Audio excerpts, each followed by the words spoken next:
feathers are so white and pure. How I wish to have such beauty. My friend, beauty alone does not define one's worth or happiness. The raven is satisfied with its own appearance, wish to trade its feathers with us. Swan, let us exchange feathers, yours for mine. Each bird has its own beauty. Feathers do not determine happiness or success. Ignoring the swan's wisdom, the raven started to wonder if the swan's beauty gave us as vanity. Came from the water that it swam in. What makes you so white and beautiful? Could it be that the waters have magic qualities to turn one's feathers from black to white? I doubt that very much. Water is water. It is no difference in my pond.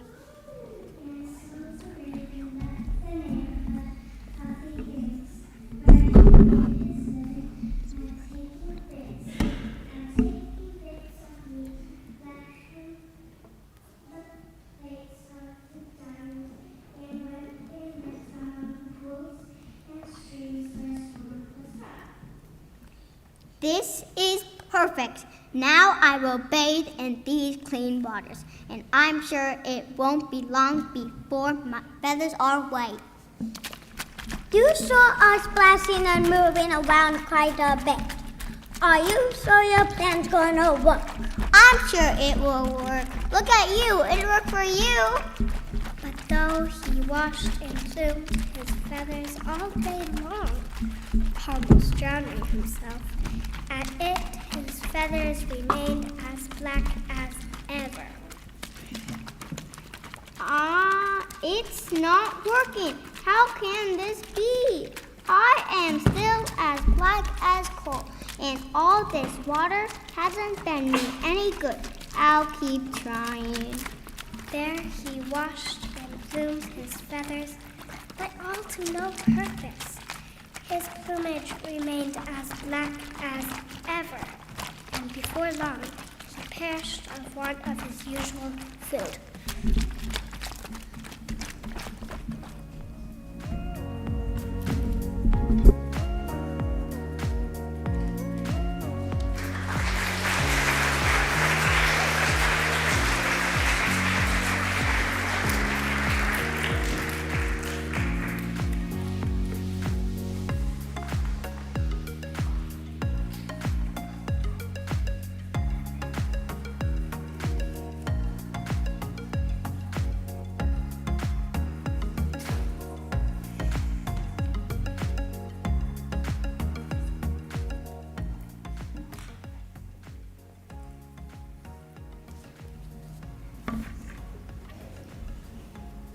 There once was a lion who was hungry. Hunting had not been too good during the past weeks. He was sitting by the roadside, feeling sorry for himself, but when suddenly a handsome horse traveled by. Hail, noble steed, I see in you strength and vigor. Would you lend me your swiftness for a task? Greetings, mighty lion. I am at your service. For my speed knows no equal, but I must keep going with my present task. I'm sorry I cannot stop to help.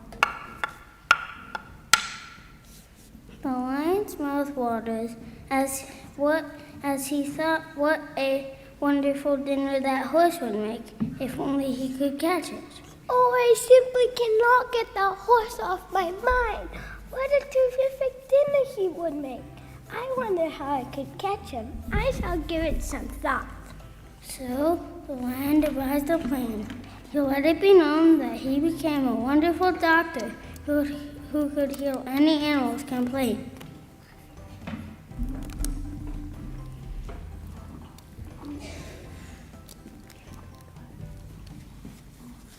Dr. Lion, at your service. I specialize in horse medicine.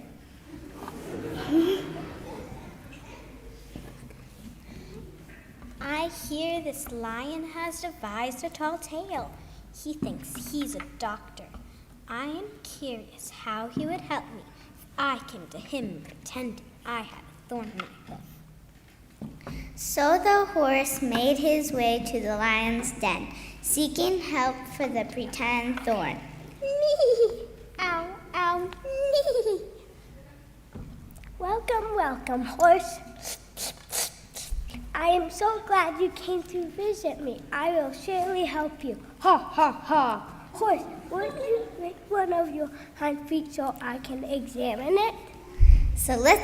Solicitously, in his best bedside manner, Lion bent his head as though to examine Horse's ailing hoof. Now's my chance! Roar! Here's my chance, nee! The horse let go with his hoof. There was a sickening thud as his hoof met the lion's nose. Meow! And the last thing the lion remembers was the whinny of laughter as the horse galloped away towards the forest. Ha ha ha! And you thought I would be your dinner.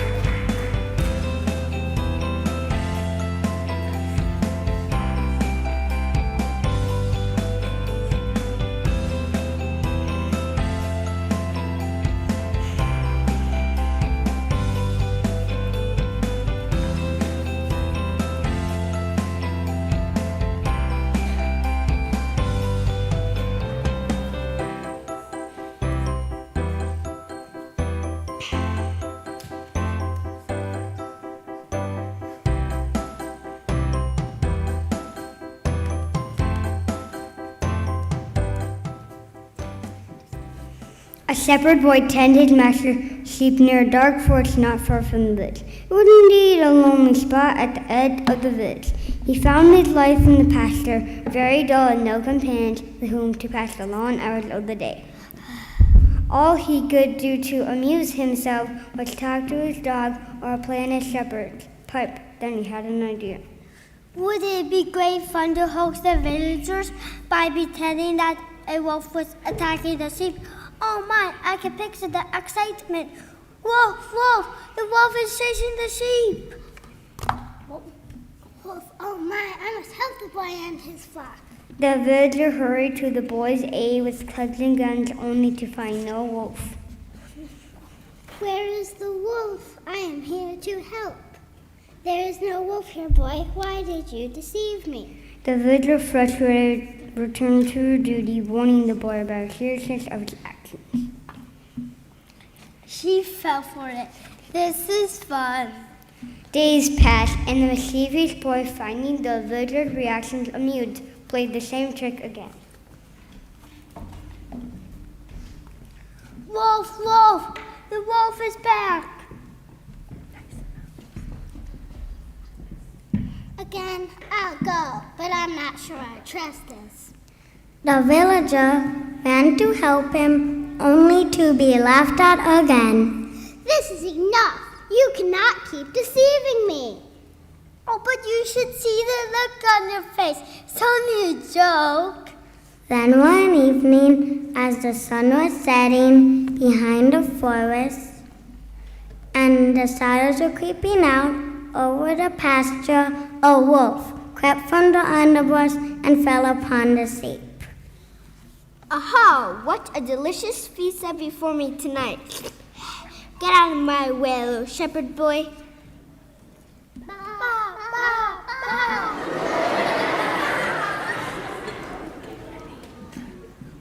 Wolf, wolf! Wolf, wolf! A real wolf this time! This is not a hoax! Help! Help! The villager, supposing him to be up to his old tricks, paid no heed to his cries. No way I am going up that hill again, only to be tricked and laughed at. Not this time. Nuh-uh. Nope, absolutely not. Where is your help? I see. No one has come to help you then. What a good fortune for me. Oh, please believe me. Would anyone believe me? It's a real living loaf. So many sheep. Where do I begin? This one looks delicious. I'll start with this one. Ba, ba. Now I'll have that sheep there. Ba, ba. And that sheep there. Ba, ba. A whole feast with this flock before me.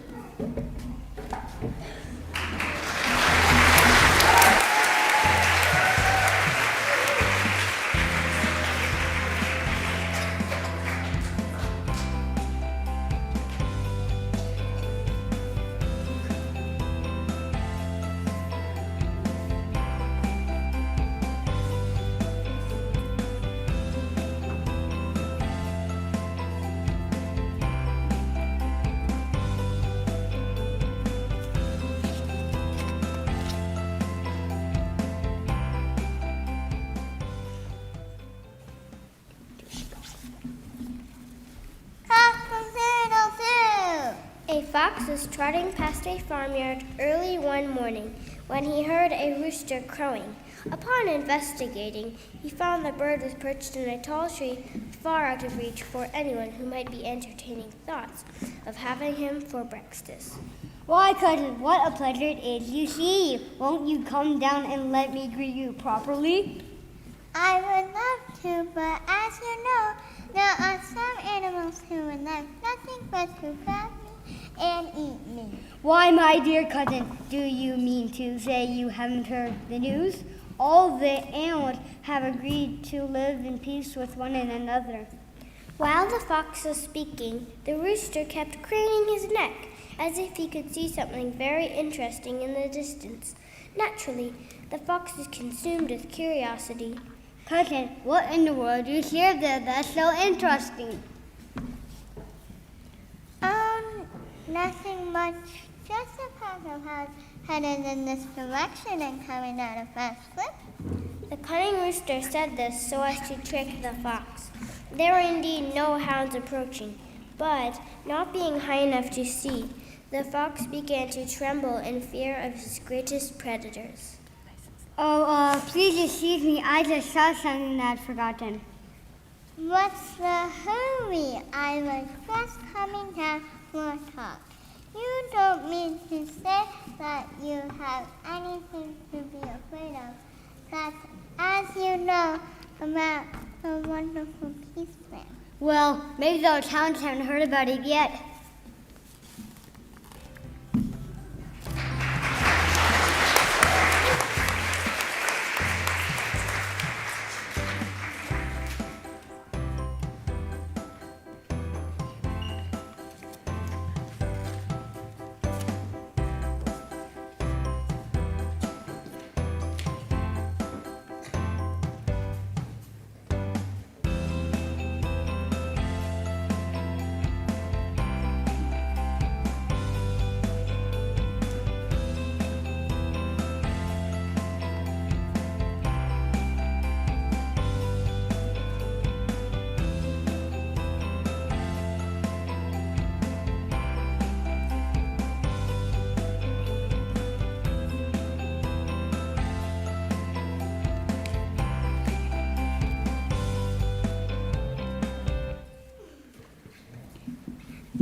Once upon a time, a thirsty ant went to a spring for a drink of water, but climbing down a blade of grass to reach the spring, he fell in.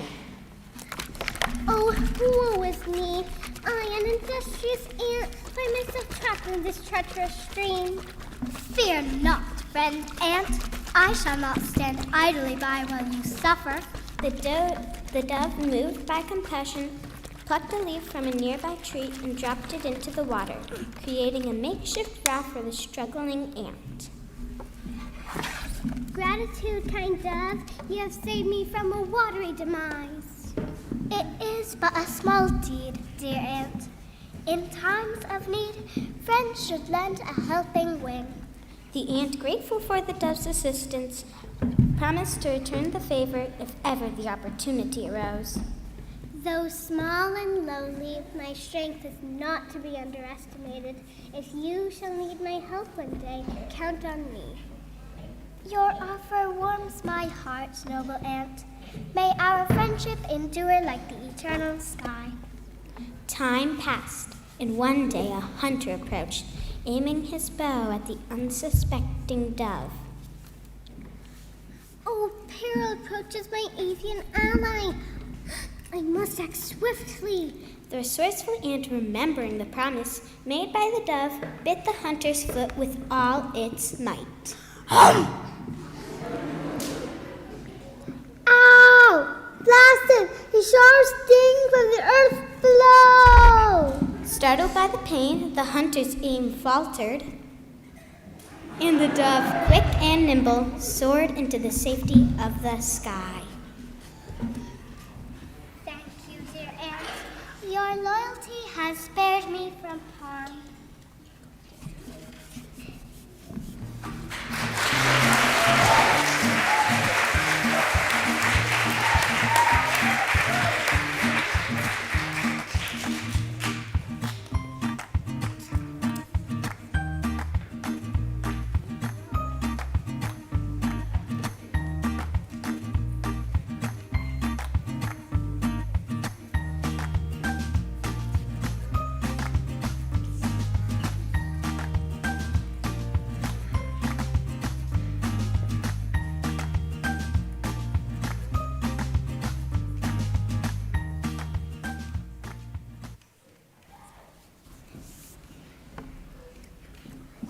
In a forest not too far away, Fox, known for his cunning and sly ways, couldn't resist bragging about his supposed 100 tricks. Meanwhile, Cat, a wise and quiet creature, observed with curiosity. Ah, hello there, quiet cats. Have I told you? I devised a whole bag of tricks. For instance, I know of at least 100 different ways of escaping my enemies, the dogs. How remarkable. As for me, I have only one trick, though I usually make it work. I wish you could teach me some of yours. Well, some other time when I have nothing else to do, I might teach you one or two of my easier ones. Little did Fox know that his boasting would soon be put to the ultimate test. In the distance, a hungry dog had caught wind of his presence and began to close in. Ruff, ruff, I smell something delicious. Oh dear, it seems we have an uninvited guest. No matter, I have 100 tricks up my sleeve. Yes, what good timing this is. I began to become curious about your tricks. Please, Master Fox, won't you please show me your most elaborate and rigorous escape? The dog was coming straight toward the spot where the cat and the fox stood like a flash. The cat scampered up the tree and disappeared in the foliage. Lo, this is the simple trick I told you about. It's my only one. Now go, Fox. Which trick are you going to use? I am eager to see your victory. The double back dash. No, the burrow bluff. Maybe the shadow shuffle. Oh, what to do? The fox sat there trying to decide which of his many tricks he was going to employ. Nearer and nearer came the hound. When it was quite too late, the fox decided to run for it. Ruff, ruff, grr. Ha, there you are. An easy and vulnerable target. This can't be happening. I am Fox, the master of 100 tricks. Ah! But even before he started, the dog was upon him, and that was the end of the fox, begged for tricks and all.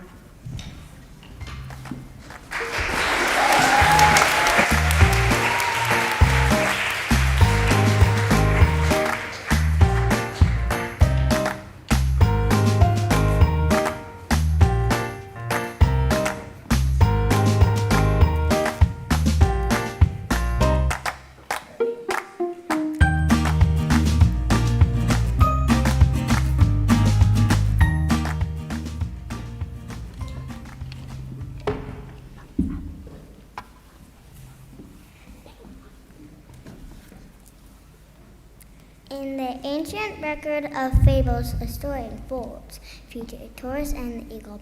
Let's delve into the narrative of their unlikely companionships. Greetings, tortoise. Why do you look so downcast today? Noble eagle, I am not content with my loneliness. Life I long to be like the birds effortlessly floating on air. I want to see the world quickly. Undeterred, the tortoise persisted in convincing the eagle how to teach him how to fly, to experience the world from a new vantage point. Please, please teach me to fly. I promise I have many treasures to give you if you consent. Dear tortoise, it is simply idle for you to try. If you were meant to fly, nature would have provided you wings. I cannot teach you how to fly. But it seems so simple. It is only a matter of learning the craft of air, and you, master, are the one to teach me. Recognizing the tortoise's determination, the eagle hatched a plan to show the slow creature the vastness of the world. Fear not, tortoise. I will do my best and bring you up into the air, and you can experience the thrill of flight. The tortoise, trusting the eagle's words, agreed to the proposed adventure. I'm ready, dear eagle. Let us embark on this extraordinary journey.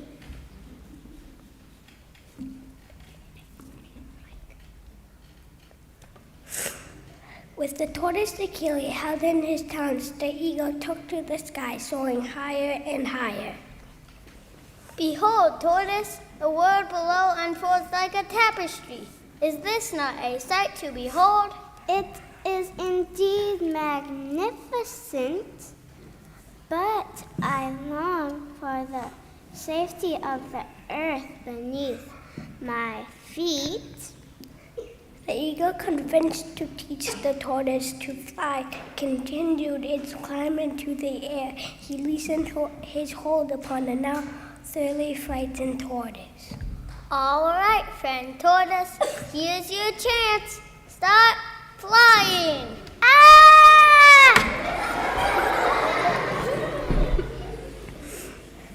The poor tortoise, however, dropped like a plummet and was dashed to pieces on the rocks below.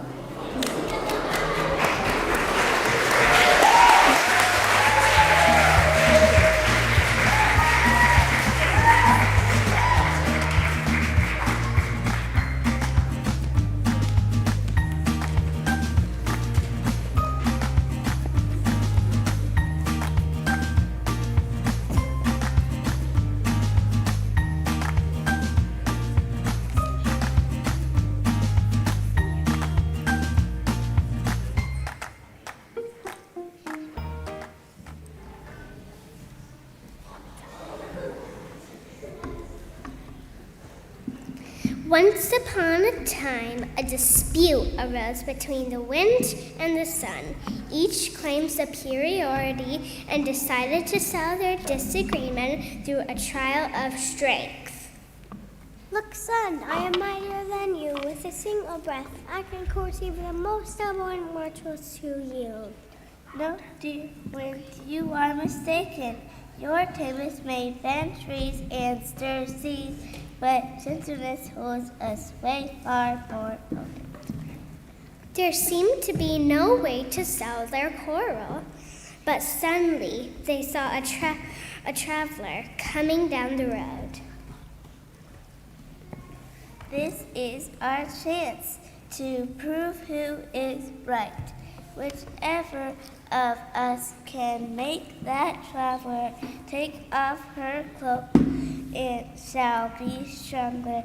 And just to show you how sure I am, I'll let you have the first chance. Step aside, O radiant one. Let the master of the tournament show you how it's done. So the sun hid behind a cloud, and the wind blew an icy blast.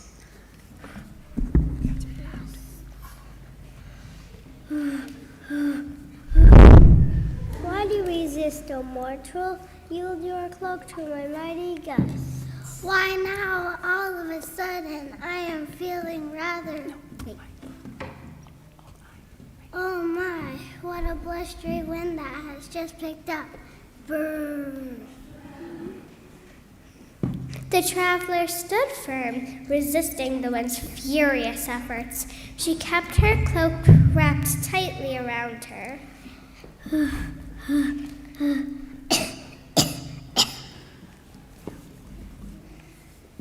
Watch wind as I with gentle warmth convince that traveler to take off her cloak willingly.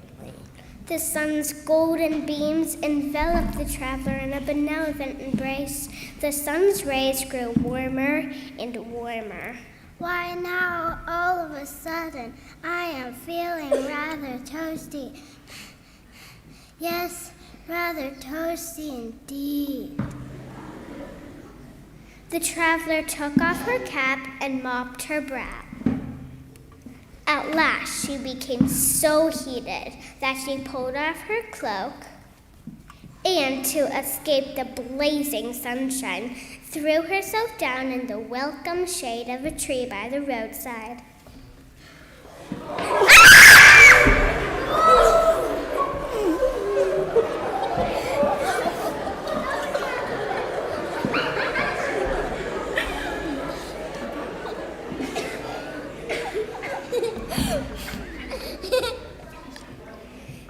So the sun was right after all.